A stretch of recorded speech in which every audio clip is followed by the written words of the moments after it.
दोस्तों, वरुथिनी एकादशी के दिन चुपचाप गाय को खिला दें। यह एक छोटी सी चीज, उससे पहले दोस्तों जान लेते हैं वरुथिनी एकादशी के बारे में। सूर्य जब एक राशि से दूसरी राशि में प्रवेश करते हैं तो ज्योतिष में इस घटना को राशि परिवर्तन या किस्मत चमकाने वाली घटना कहते हैं। हर महीने एकादशी का पर्व आता है, लेकिन वैशाख महीने में आने वाली वरुथिनी एकादशी सबसे ज्यादा महत्वपूर्ण होती है। इस दिन सूर्य धनु राशि के निकट कर कुंभ राशि में प्रवेश करता है।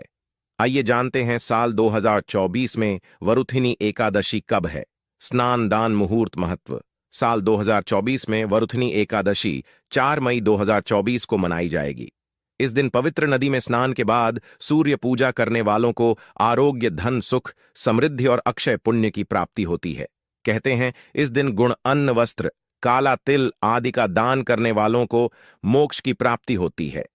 इस एकादशी से धरती पर अच्छे दिनों की शुरुआत मानी जाती है। सूर्य के उत्तरायण से देवताओं के दिन का आरंभ होता है।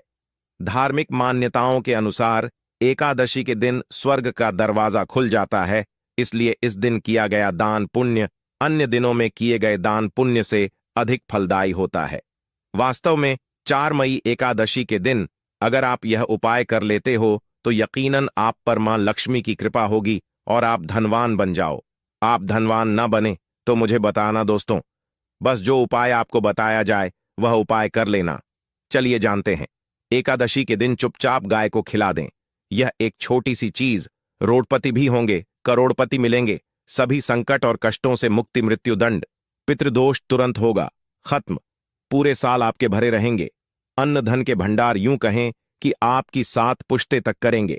रुपयों पैसों पर राज दोस्तों, 7 पीढ़ियों तक बैंक बैलेंस बढ़ता चला जाएगा। सभी भी दुख, दर्द, संकट, कष्ट है वह दूर हो जाएंगे और सभी सुख आपके कदमों में आ जाएंगे।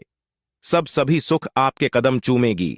यदि आप यह एक छोटी और खास चीज चुपचाप गाय को खिला देते हैं तो तत्काल गरीबी आपके जीवन से खत्म हो जाएगी।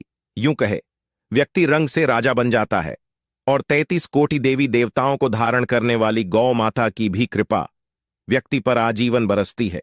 व्यक्ति के घर में कभी भी अनंत धन, वस्त्र कम नहीं होती है। धन के भंडार व्यक्ति के घर में भरे रहते हैं। व्यक्ति के जीवन से तत्काल गरीबी खत्म हो जाती है। तो दोस्तों, कौन कौन से वे गाय से जुड़े खास और महत्वपूर्ण उपाय हैं जिन्हें यदि आप एकादशी के दिन कर लेते हैं तो दोस्तों यकीन मानिए आपके घर में अन्न धन के भंडार सदैव भरे रहेंगे। जो भी जीवन के दुख, दर्द, संकट, कष्ट है वह सभी दूर हो जाएंगे। इस वीडियो में हम आपको उसी एक खास और महत्वपूर्ण चीज के बारे में बताएंगे, क्योंकि आपको एकादशी के दिन गाय को जरूर खिलानी है। तो दोस्तों, अपने फायदे के लिए पूरा वीडियो देखना। यदि आज की इस वीडियो को अपने बीच बीच में से देखा, काट काट कर देखा, तो यकीन मानिए जीवन में आपको कभी सफलता हासिल भी नहीं होगी, क्योंकि इस वीडियो में आपको कुछ ऐसे उपाय गाय से जुड़े बताने वाले हैं जिन्हें करने से आपके जीवन के जो भी दुख, दर्द, संकट है या कामयाबी होने में कोई बाधाएं आ रही, सभी से छुटकारा मिलने वाला है। यूं कहे कि आपके जीवन में अपार धन, सुख, संपत्ति की प्राप्ति हो जाएगी।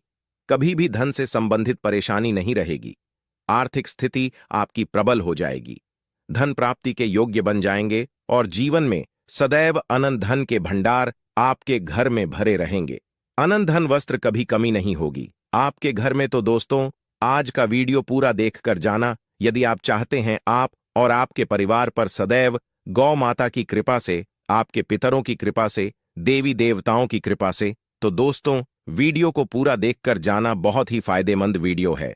पूरे 300 सालों के बाद ऐसे दुर्लभ संयोग है, तो पूरा वीडियो देखकर जाना। यदि आप लाभ हासिल करना चाहते हैं और 7 पीढ़ियों तक कभी कोई किसी तरह की कमी ना हो या फल चाहते हैं तो वीडियो को पूरा देखकर जाना। बहुत ही लाभप्रद वीडियो है आपके लिए। दोस्तों वीडियो को आगे शुरू करें उससे पहले आपसे रिक्वेस्ट करते हैं कि इस वीडियो को लाइक कर चैनल को सब्सक्राइब कर देना और कमेंट बॉक्स में सच्चे दिल से जय गौ माता जरूर लिख देना, जिससे माता की कृपा आपके और आपके परिवार के ऊपर सदैव बरसती रहे। और ज्यादा से ज्यादा वीडियो को शेयर जरूर करना ताकि और लोग भी इस वीडियो के माध्यम से लाभ हासिल कर सके। इन उपायों को करने से अपने जीवन में सदैव धन सुख संपत्ति की प्राप्ति कर सके, तो शेयर करना ना भूले इस वीडियो को, जिससे और लोगों का भी भला हो आपको बता दें। इस दिन तीर्थ स्नान करना बहुत ही फलदायी समझा गया है। यदि कहीं तीर्थ स्थान पर पवित्र नदी में स्नान करना संभव ना हो, तो आप क्या करें? घर पर ही नहाने वाले पानी में गंगा जल की कुछ बूंदें डालकर स्नान कर लें, और साथ ही साथ यदि आप स्नान आदि से निवृत्त हो जाएं, सर्वप्रथम तो अपने घर के पूजा स्थान को साफ कर वहां पूजा पाठ करें। आप और पितरों के निमित्त तर्पण पिंडदान तो आपसे बने अन्न धन वस्त्र दान जरूर करें, और इस एकादशी के दिन दान करने से सभी मनोकामनाएं पूर्ण हो जाती हैं। एकादशी के दिन विशेषकर पूर्वजों की पूजन के लिए बहुत ही शुभ फलदायी समझा गया है। मकर संक्रांति के दिन पिंडदान करने से पूर्वजों की आत्मा को शांति मिलती है और उनको मोक्ष मिलता है। और आपको बता दें, इस बार जो इस दिन पूजा के साथ साथ हनुमान जी मंगल देवता और भगवान शनिदेव की भी पूजा जरूर करनी चाहिए। आपको बता दें कि इस दिन यदि आप हनुमान जी और मंगल देवता भगवान शनिदेव की पूजा करते हैं, तो मंगल का ग्रह जनित दोष भी दूर हो जाता है। व्यक्ति के जीवन में धन सुख संपत्ति की प्राप्ति हो जाती है, समस्त मनो कामना व्यक्ति की पूर्ण हो जाती है। और दोस्तों, साथ ही साथ अब बात करें आपको उस दिन, मतलब यह जो एकादशी के दिन है, इस दिन आपको एक उपाय तो जरूर करना है। गाय का उपाय बताने से पहले एक उपाय आपको बता दें, इस उपाय को जरूर दूर करें। क्या करें कि शाम के समय पीपल के पेड़ के नीचे आपको सरसों का चौमुखी दीपक, आटे का दीपक बनाना है, चौमुखी। उसमें आपको कलावे की बाती लगाकर सरसों के तेल का दीपक जला देना है, और बीच में 2 साबुत फूल वाले लौंग भी डाल दें।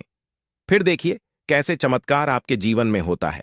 शाम के समय जलाकर उसे छोड़े, मनोकामना मांगकर। दोस्तों, 11 दिनों के आपकी वह मनोकामना पूर्ण ना हो जाए तो हमें बता देना। बहुत ही प्रभावशाली उपाय बताया मैंने आपको, बहुत ही दुर्लभ से दुर्लभ है। इस बार नए वर्ष के उपाय को जरूर करें। यह उपाय जो है बहुत ही आपको लाभ देगा। और अब बात करें गाय से जुड़े कौन कौन से उपाय आपको इस दिन, मतलब गाय से जुड़े उपाय जिन्हें करने से व्यक्ति को 7 पीढ़ियों तक बैंक बैलेंस की कमी नहीं होती, दुख दर्द संकट कष्ट दूर हो जाते हैं, और सभी सुख व्यक्ति के कदमों में आ जाते हैं। कदम चूमती है सभी सुख, और घर में धन के भंडार सदैव भरे रहते हैं, कोई कमी नहीं होती। किसी तरह कौन कौन से उपाय ध्यान से सुनना, जिस तरह बताएं उसी तरह इन उपायों को आपको करना है। तो चलिए शुरू करते हैं। कौन कौन से गाय से जुड़े उपाय हैं? प्रभावशाली चमत्कारिक उपाय है जो कि आपकी किस्मत को चमका देंगे। एकादशी से आपको लाभ शुरू करते हैं। दोस्तों, सनातन परंपरा में गाय गंगा और गायत्री का बहुत ज्यादा धार्मिक महत्व है। मान्यता है कि गौ माता के शरीर पर 3 कोटि देवी देवताओं का वास होता है। गौ माता की पूजा करने वाले जातक पर इन सभी देवी देवताओं की कृपा बरसती है। गौ सेवा से न सिर्फ इस जन्म के बल्कि पूर्व के भी दोष दूर हो जाते हैं। गाय से हासिल पंचगव्य का उपयोग जरूर शामिल करें, क्योंकि पंचम गव्य के बिना कोई भी पूजा पाठ और हवन सफल नहीं होता। या दोस्तों, गौ कृपा पाने के लिए प्रतिदिन सप्ताह अथवा महीने में परिवार समेत एक बार गौशाला जाने का नियम जरूर बनाएं, और वहां गायों को हरा चारा जरूर खिलाएं। इससे आपको शुभ फलों की प्राप्ति होगी, और साथ ही साथ गौ सेवा और गौ पूजा से 9 ग्रह शांत हो जाते हैं, और इनसे जुड़े दोषों का निदान हो जाता है। गर्मियों में गौ माता को पानी पिलाएं, और सर्दी में गौ माता को गुड़ जरूर खिलाएं। ध्यान रखें कि गर्मियों में गाय को गुधिया। अनेक देवी देवता को अपने ने शरीर पर धारण करने वाली गौ माता से जुड़े कई शुभ और अशुभ संकेत भी होते हैं। मसलन, गाय का दूध दहते समय यदि गाय ठोकर मार दें और सारा दूध बिखर जाए तो अब शगुन होता है। यदि कोई यात्रा पर निकल रहा हो और गाय अपने बछड़े को दूध पिलाती सामने आ जाए, तो निश्चित रूप से जिस यात्रा के लिए आप निकले हैं वह यात्रा आप जरूर ही सफल होगी, और वह जिसके लिए आप निकले हैं वह जरूर ही पूर्ण होगा। यात्रा पर जाते समय बाईं ओर गाय की आवाज आना और रात्रि में गाय की हंकार करना भी शुभ होता है। दोस्तों, साथ ही साथ गाय के साथ आप भूल कर भी दुराचार ना करें, अन्यथा मिलता है घोर पाप और जीवन भर की परेशानियां बनी रहती हैं। जी हाँ दोस्तों, गाय को राष्ट्रीय पशु बनाए जाने और इन्हें मौलिक अधिकार दिए जाने की बात हो रही है। तो सवाल उठता है, गाय संस्कृति का अहम हिस्सा है, तब भी गाय के साथ लोग खराब व्यवहार कैसे कर लेते। गाय दर दर भटकती रहती है, भरपेट इन्हें चारा तक लोग नहीं देते। गाय जब तक दूध देती रहती है तो उनकी सेवा होती है, और जैसे ही दूध देना बंद कर देती है तो लोग इन्हें उनकी किस्मत पर छोड़ देते हैं, सड़कों पर और गलियों में भटकने के लिए। ऐसे में गोवंश जीवों को कोई डंडे मारता है तो कोई पानी डाल देता है, कभी वाहनों की चपेट में आ जाती है तो कभी बीमार होकर बेचारी यह गाय दम तोड़ देती है। ऐसे में जरूरत है इन बातों को जानने की। गाय को लेकर शास्त्रों में क्या कहा गया है, गाय के साथ आपको कैसा व्यवहार करना चाहिए। दोस्तों, गाय को कभी भी मारना पीटना नहीं चाहिए। शास्त्रों में गाय को माता का दर्जा दिया गया है। गाय को मारने वाला माता को मारने पीटने वाले के समान पाप का भागीदार समझा जाता है। नरक लोक में वर्षों तक कष्ट भोगना पड़ता है, अगले जन्म पशु योनि में मिलता है। कथा है कि गौतम मुनि ने गलती से गाय को डां मार दिया था, जिससे गाय की मृत्यु हो गई थी, और इस पाप से मुक्ति के लिए इन्हें वर्षों तक तपस्या करनी पड़ी। भगवान श्री कृष्ण जी ने बैल स्वरूप में आए वृद्धाश्रम का वध कर दिया था, जिससे मुक्ति के लिए भगवान श्री कृष्ण को संपूर्ण तीर्थों को एक कुंड में बुलाना पड़ा, और इस कुंड में स्नान से वह पाप मुक्त हो गए थे। दोस्तों, साथ ही साथ पानी पी रही गाय को भगाते हैं, वे घोर पाप के भागी बनकर नरक भोगते हैं, ऐसा पुराणों में बताया गया है। जबकि जो लोग गाय के लिए प्याऊ और चार बनवाते वह माह भाग्यवान होते हैं। ऐसे लोग घोर पाप से मुक्त होकर स्वर्ग पा जाते हैं और बड़े ही धनवान कुल में जन्म लेकर सुख भोगते हैं, और साथ ही साथ आराम कर रही गाय को कष्ट देकर कभी भी उठाना नहीं चाहिए। कहते हैं कि जिस स्थान पर गाय बैठी है वहां से नकारात्मक ऊर्जा खत्म हो जाती है। गाय के बैठने की जगह को जो लोग नियमित साफ रखते हैं वह जन्म में किए गए जाने अनजाने में पापों से मुक्ति हो जाती है और गोलोलोक में स्थान पाते हैं। गाय को डंडा मारकर उठाना, पानी डालकर उठाने से मनुष्य पाप का भागी बनता है और अगले जन्म में उसे दर दर भटकना पड़ता है। और साथ ही साथ शास्त्रों में बताया गया है कि गाय का दूध उसके बछड़े के लिए होता है। गाय के बछड़े से बचा हुआ दूध ही मनुष्य को लेना चाहिए, परंतु कुछ लोग एक बार गाय को दूध लेने बाद फिर से बछड़े के लिए बचा हुआ दूध भी धो लेते हैं।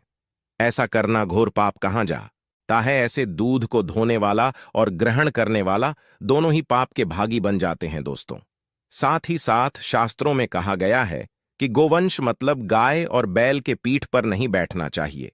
इनकी पीठ पर बैठने से महापाप लगता है। ऐसे लोगों को नरक की यातना भोगनी पड़ती है। एकमात्र देव के अंश के उत्पन्न नंदी ही गोवंश है, जिस पर स्वयं महादेव और महादेवी सवारी करती है, क्योंकि नंदी ने स्वयं अपनी इच्छा से महादेवी की सवारी बनना स्वीकार किया था। और साथ ही 7 शास्त्रों में गाय के दान को बहुत ही महत्व दिया गया है, परंतु ऐसी गाय का दान कभी नहीं करना चाहिए जो बूढ़ी और बीमार हो। कठोपनिषद में नचिकेता की कथा भी इस संदर्भ में है कि जिस नचिकेता ने पिता द्वारा बूढ़ी गाय को दान करने पर आपत्ति जताई थी, दूध देने वाली और बछड़े सहित जो लोग का दान करते हैं वह महान पुण्य को हासिल करके स्वर्ग में स्थान पाते हैं। दोस्तों, साथ ही साथ सूर्य चंद्र मंगल शुक्र की युक्ति राहु से हो तो पितृदोष होता है। यह भी मान्यता है कि सूर्य का संबंध पिता से एवं मंगल का संबंध होने के कारण सूर्य यदि शनि राहु या केतु के साथ स्थित हो या दृष्टि संबंधी हो तथा मंगल की युति राहु या केतु से हो तो पितृदोष होता है। इस दोष से जीवन संघर्ष मम बन जाता है। पितृदोष हो तो गाय को प्रतिदिन या किसी भी एकादशी को या किसी पूर्णिमा के दिन अमावस्या या किसी भी खास दिन पर रोटी गुड़ चारा खिलाने से पितृदोष खत्म जाता है। साथ ही साथ गाय की पीठ पर जो कूबड़ बना होता है वह बृहस्पति गुरु है। अतः जन्म पत्री में यदि बृहस्पति अपनी नीच राशि मकर में हो या अशुभ शिवलिंग में जा रहे हो और सामने से गौ माता आती हुई दिखाई दे तो गौ माता को अपनी दाहिनी ओर से जाने देना चाहिए। आपकी यात्रा जरूर ही सफल होगी और जिस घर में गाय होती है उसमें वास्तु दोष स्वतः ही खत्म हो जाता है। और साथ ही साथ आपको बता दें कि गाय को आप भी रोटी बनाएं, प्रतिदिन ताजी रोटी ही बनाएं। गाय को अगर आपने रोटी बनाई है तो कोशिश करें कि उस रोटी को आप तुरंत ही गाय को दे दें। अगर आप उस रोटी को रख दें और उस रोटी को अगले दिन देंगे तो वह रोटी बासी मानी जाएगी। गाय को कभी भी बासी रोटी ना दें, इससे घर में नकारात्मक ऊर्जा वास करती है और जो भी काम आपके बनने वाले होंगे वह काम भी आपके बिल्कुल भी नहीं बनेंगे। इससे आपके घर में हमेशा दर्द देवता का वास रहेगा और आप जिस भी काम को करेंगे उस काम में आपको हमेशा असफलता ही हाथ लगेगी। इसलिए कोशिश करें गाय को रोजाना ताजी रोटी बनाकर खिलाएं और रोटी को बिल्कुल ना रखें। बांसी रोटी गाय को ना दें और साथ ही साथ सड़ी गली चीजें गाय को नहीं खिलानी चाहिए। घर में कोई फल है, कोई सब्जी है, सड़ जाए तो लोग क्या करते हैं? गाय को देते हैं नहीं। ऐसा नहीं करना चाहिए। ऐसा करने से यदि आप गाय को खिलाते हैं तो आप पाप के भागी बन जाते हैं। आप बिल्कुल सड़ी गली चीजें गाय को ना खिलाएं और साथ ही साथ एकादशी पर आटे की 11 लोहियां बनाकर उनके ऊपर हल्दी लगाएं। इसके बाद गाय को खिलाएं। हर एक लोही को खिलाते समय गाय के सिंघवाल आपके जीवन में खुशियां ही खुशियां होंगी और एक बार एकादशी पर आप 7 बार गाय की परिक्रमा भी कर लें तो आपके समस्त काम होंगे। और एकादशी पर साथ ही साथ आप गाय को जब भी रोटी दे, रोटी पर या तो आप थोड़ी हल्दी लगा लें या थोड़ा गुड़ रख लें।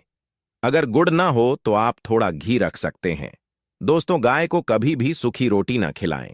सूखी का मतलब गाय को रोटी खिलाएं, उस पर कुछ ना कुछ रखकर खिलाएं। हल्दी रख ले, गुड़ रख ले, मिश्री घी या जो भी रख ले, मतलब खाली नहीं खिलानी है। इतना करने मात्र से आपके जीवन के सभी दुख दर्द समाप्त हो जाए। दोस्तों, यह थे गाय से जुड़े कुछ महत्वपूर्ण